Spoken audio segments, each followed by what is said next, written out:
శ్రీ గురుభ్యో నమః. శ్రీమాత్రే నమః. మా భక్తి టీవీని ప్రోత్సహిస్తున్నటువంటి మా ప్రేక్షకులందరికీ ధన్యవాదాలు తెలియజేస్తూ ఈ వారం రాశి ఫలితాలు తెలియచెప్పుకుందాము. 13 జూలై నుంచి 19 జూలై వరకు గల కాలానికి గ్రహస్థితులు ఏ విధంగా ఉన్నాయి, వాటి యొక్క దృష్టులు, ఇతర గ్రహాలతో కలయిక వివరాలన్నీ కూడా తెలియచెప్పుకుందాం. వృషభ రాశిలో శుక్రుడు, రవి గురులు మిథున రాశిలో, బుధుడు కర్కాటక రాశిలో, కుజ కేతువులు ఇద్దరు సింహరాశిలో, చంద్రుడు వచ్చేసి మకర రాశిలో, అలాగే రాహు కుంభరాశిలో, శనిగారు వచ్చేసి మీనరాశిలో. గ్రహస్థితులు వార ప్రారంభంలో ఈ విధంగా ఉండగా వారాంతానికి వెళ్ళేటప్పటికీ చంద్రుని యొక్క గమనము మేష రాశిలోకి వచ్చి ఉన్నది. అలాగే రవి గారి యొక్క స్థితి మిథున రాశి నుంచి కర్కాటక రాశిలోకి వచ్చి ఉన్నది. వారాంతంలో రవి బుధుల యొక్క కలయిక జరుగుతూ బుధాదిత్య యోగం ఏర్పడింది. ఇది చక్కటి యోగం. ఏ రాశిలో ఉన్నా కూడా మంచి ఫలితాలనే ఇస్తారు వారు. అలాగే కుజ కేతువుల యొక్క స్థితి ఆధ్యాత్మిక చింతనని తెలియజేస్తూనే సర్పదోషాన్ని తెలియచేస్తూ ఉంది. ఇది కూడా పరిహారాలు చేసుకోవలసినటువంటి దోషం. అలాగే శనిగారి యొక్క 3వ దృష్టి శుక్రాచార్యుల వారి మీద ఉంది. ఏ విధంగా అయినా సరే భార్యాభర్తల మధ్య కలహాలు రావడానికి అవకాశం ఉండడము, భార్యాభర్తలు ఇద్దరు కూడా కాస్త ఎడమొగం పెడమొగంగా ఉండడానికి అవకాశం ఉండేటటువంటి దృష్టి అన్నమాట ఇది. శనిగారి దృష్టి శుక్రాచార్యుల మీద ఉండడంతో ఆ విధమైనటువంటి ఫలితం ఉండే అవకాశం ఉంది. అలాగే రవి గురుల కలయిక మనము ఇప్పటికే నెల రోజుల నుంచి చెప్పుకుంటున్నాం. గురు మూఢమి కింద లెక్క అని. గురు రవిల కలయిక వల్ల గురువు గారి యొక్క ఆ బ్రైట్నెస్ ఏదైతే ఉందో అది తగ్గిపోతుంది అన్నమాట. రవి గారి యొక్క కాంతి కిరణాలలో గురువు కప్పబడిపోతారు అని చెప్పి మనకి ఈ శాస్త్రం తెలియజెప్తుంది. ఎవరితో కలిస్తే వాళ్ళతో అస్తంగత్వ దోషం అబ్బుతుందన్నమాట. రవి ఎవరితో కలిసినా కూడా అలా ఉంటుంది. ఆ తదుపరి గురువు గారి యొక్క 9వ దృష్టి రాహు మీద ఉంది. నాస్తిక భావాల్ని విడనాడేటట్టు చేస్తుంది, లేదా అప్పటి వరకు నాస్తిక భావాలు ఉన్న వాళ్ళని కాస్త ఆ భావాల నుంచి మళ్ళిస్తుంది. పరస్పర విరుద్ధమైనటువంటి భావాలు ఏర్పడుతూ ఉంటాయి. గురు రాహువుల యొక్క కలయిక కానీ దృష్టి కానీ నాస్తిక భావాలని ఈయనే ఉత్తేజింపజేస్తారు. అలాగే మళ్ళీ వాళ్ళనే రియలైజ్ చేస్తారు. అలాంటి పరిస్థితులు ఉంటాయి. ఇక చంద్ర బుధుల యొక్క పరస్పర దృష్టి కనిపిస్తూ ఉంది. అయితే ఇది చాలా మంచిది అనేది చెప్పడానికి రాదు. ఈ చంద్రబుధుల కలయిక వల్ల చంద్రుడు తన స్వస్థానాన్ని చూసుకుంటూ ఉన్నారు కాబట్టి ఇక్కడ కొంతవరకు మేలు జరిగేటటువంటి పరిస్థితి కనిపిస్తుంది. అలాగే ఈ చంద్రబుధుల కలయికలో వ్యాపారానికి సంబంధించినటువంటి ఆలోచనలు బాగా వృద్ధి అవుతూ ఉంటాయి. కాకపోతే అవి ప్రణాళికలకే పరిమితం అవుతూ ఉంటాయి. ఇలాంటి పరిస్థితి ఇక్కడ కనిపిస్తూ ఉంది. ఇక వారాంతంలోకి వెళ్ళేటప్పటికి బుధాదిత్య యోగం చెప్పుకుని ఉన్నాం కదా.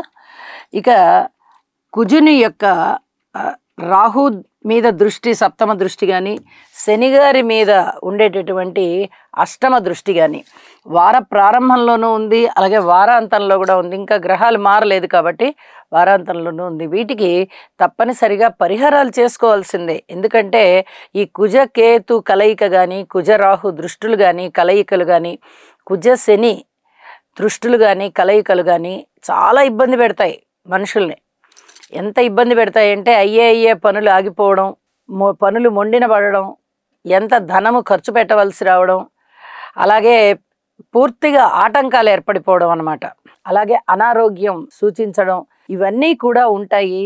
ఎవరి జన్మ జాతకంలో అయితే ఇలాంటి గ్రహస్థితులు కూడా ఉన్నాయో వారు కొంచెం జాగ్రత్త పడండి. అంటే కుజుని దృష్టి రాహు మీద కానీ, లేదా శనిగారి మీద కానీ, శనిగారి దృష్టి శుక్రాచార్యుల వారి మీద కానీ ఇలా ఉన్నప్పుడు తప్పనిసరిగా స్తోత్ర పరిహారాలు చేసుకోండి. వీలైతే నవగ్రహ హోమం చేసుకోండి. లేని పక్షంలో ఈ కుజ కేతు శని రాహు శుక్ర ఈ 5 గ్రహాలకి తప్పనిసరిగా స్తోత్ర పారాయణాలు చేసుకోండి. దానికి తగిన ధాన్యాన్ని కూడా దానం చెయ్యండి అని చెప్పి తెలియజేస్తూ ఉన్నాను. ఇక రాశుల్లోకి వెళ్దాము. మిథున రాశి వారికి ఈ వారం రోజుల కాలంలో 5 గ్రహాల యొక్క ఉన్నతి అత్యద్భుతంగా ఉంది అని చెప్పి గ్రహాలు మనకి తెలియజెప్తున్నాయి. రాశిలో ఉన్నటువంటి గురువుగారు బాగున్నారు, ద్వితీయ స్థానంలో బుధుడు బాగున్నారు, తృతీయ స్థానంలో కుజకేతువులు బాగున్నారు, అలాగే వ్యయస్థానంలో శుక్రాచార్యుల వారు బాగున్నారు. వెరసి ఈ 5 గ్రహాలు కూడా అత్యుత్తమమైన ఫలితాలు ఇస్తున్నాయి. రాశిలో గురువుగారు ఉన్నారంటే ఇక వెనక్కి తిరిగి చూడక్కర్లేదు. ఎన్ని దోషాలని తీసేయాలో అన్ని దోషాలని తీసేస్తారు. మరి దోషాన్ని తీసేస్తున్నారు, బాగానే ఉంది. దోషం పోగానే మనకి శుభం జరిగిపోతుందా అంటే ఇక్కడ మన ప్రయత్నం కూడా మనం చెయ్యాలి. పెద్దల పట్ల వినయ విధేయతలతో ఉండాలి, గురువుల పట్ల వినయ విధేయతలతో ఉండాలి, అలాగే తల్లిదండ్రుల పట్ల వినయ విధేయతలతో ఉండాలి. వారికి సేవ చెయ్యాలి, వీలైనంత వరకు సేవ చెయ్యండి. గురువు గారి యొక్క ఆశీస్సులు 100% మనకి లభిస్తాయి అని చెప్పి తెలియచేస్తూ ఉన్నాను. అలాగే ఆరోగ్యం సిద్ధిస్తుంది, ధనము పెరుగుతుంది, సన్మాన సత్కారాలకి అర్హులవుతారు, గౌరవం విపరీతమైన గౌరవం పెరుగుతుంది. అలాగే సంఘంలో ఒక పెద్ద మనిషిలాగా వ్యవహరింపబడతారు. మీ మాటకి చాలా చాలా విలువ పెరుగుతుంది అని చెప్పి తెలియజేస్తున్నాను. సంతానం చాలా బాగున్నారు, కుటుంబం చాలా బాగుంది, అన్నదమ్ముల సహాయ సహకారాలు బ్రహ్మాండంగా ఉన్నాయి, మానసిక బలం పెరుగుతుంది, ధైర్యం పెరుగుతుంది, ఉత్సాహం పెరుగుతుంది, మీకు అన్ని విధాలుగాను అనుకూలతలు సిద్ధిస్తున్నాయి అని చెప్పి తెలియచెప్పచ్చు. విలువైన ఆభరణాలు కొనగలిగేటటువంటి పరిస్థితి వస్తుంది. ఉద్యోగ జీవితంలో కొంచెం ఓర్పు కలిగి ఉండండి, ఇది చాలా చెప్పదగినటువంటి సూచనగా తెలియచేస్తూ ఉన్నాను. అలాగే భార్యాభర్తల మధ్య చక్కటి అనుకూలతలు ఉంటాయి, పితృవర్గ రీత్యా చాలా బాగుంటుంది, వ్యాపార భాగస్వాములు బాగుంటారు, పిత్రార్జితం మీకు రావడానికి అవకాశాలు ఉన్నాయి, పబ్లిక్ రిలేషన్స్ చాలా బాగుంటాయి, పెట్టుబడులు పెట్టవచ్చు, కొత్త వ్యాపారాలు మొదలు పెట్టవచ్చు. అలాగే రుణభారాలు ఏమన్నా మీకు పెరుగుతూ ఉన్నట్టయితే రుణభారం తగ్గిపోతుంది అని చెప్పి తెలియజేస్తూ ఉన్నాను. ఇక మాతృవర్గ రీత్యా కూడా కొంత అనుకూలత సిద్ధిస్తోంది అని చెప్పి తెలియచెప్పడం జరుగుతుంది. కార్మికులు, కర్షకులు, నేత పనివారు, చేతి వృత్తుల వారు ఇచ్చది వారందరికీ కాయ కష్టం తగ్గుతోంది, వ్యవసాయదారులకి కాయ కష్టం తగ్గుతోంది. విద్యార్థులకు కూడా ఇప్పటి వరకు ఎంతో కష్టపడి చదువుకుంటున్న వాళ్ళు కొంచెం రిలాక్స్ అవుతారు. మళ్ళీ కొద్ది రోజులు, ఒక 4 రోజులు ఆగి మళ్ళీ చదువుకుందాంలే, కాస్త విశ్రాంతిగా ఉందాము, లేదా ఇంకో పనుల్లో ఎందులో ఉన్నా ఉందాము అనేటటువంటి ఆలోచనలతో ఉంటారు. ఇక స్త్రీల విషయంలో శనిగ్రహ స్తోత్రాలు తప్పనిసరిగా చదువుకోండి. ఇది చాలా చెప్పదగినటువంటి సూచనగా తెలియజేస్తూ ఉన్నాను. వారాంతంలోకి వెళ్ళేటప్పటికీ ఇంకా వేరే ఏమైనా మార్పులు ఉన్నాయా అంటే చంద్రుడు లాభస్థానంలోకి వచ్చి అత్యద్భుతమైన మార్పునిస్తున్నారు. ఇక్కడ ద్వితీయంలోకి రవి గారు వచ్చారు, అంటే బుధాదిత్య యోగం ద్వితీయ స్థానంలో పడింది, లాభస్థానంలోకి చంద్రుడు వచ్చారు. ఈ రెండూ కూడా చాలా అద్భుతమైన విషయాలే. అంటే మీకు ధనము ఇబ్బడి ముబ్బడిగా వచ్చేటటువంటి పరిస్థితి కనిపిస్తోంది, కుటుంబం విలువలు పెరిగేటటువంటి పరిస్థితి, వృద్ధి జరిగేటటువంటి పరిస్థితి, ఊహించని విధంగా ధన లాభాలు వచ్చేటటువంటి పరిస్థితి, అన్ని విధాలా బాగుంది అని చెప్పి తెలియజేస్తూ, కోర్టు కేసుల విషయంలో మటుకు ఎక్కడ కాంప్రమైజ్ అవ్వకండి. ఊహించిన దానికన్నా ఎక్కువగా ఆ కేసుని వాయిదా వేసుకొని పెట్టండి.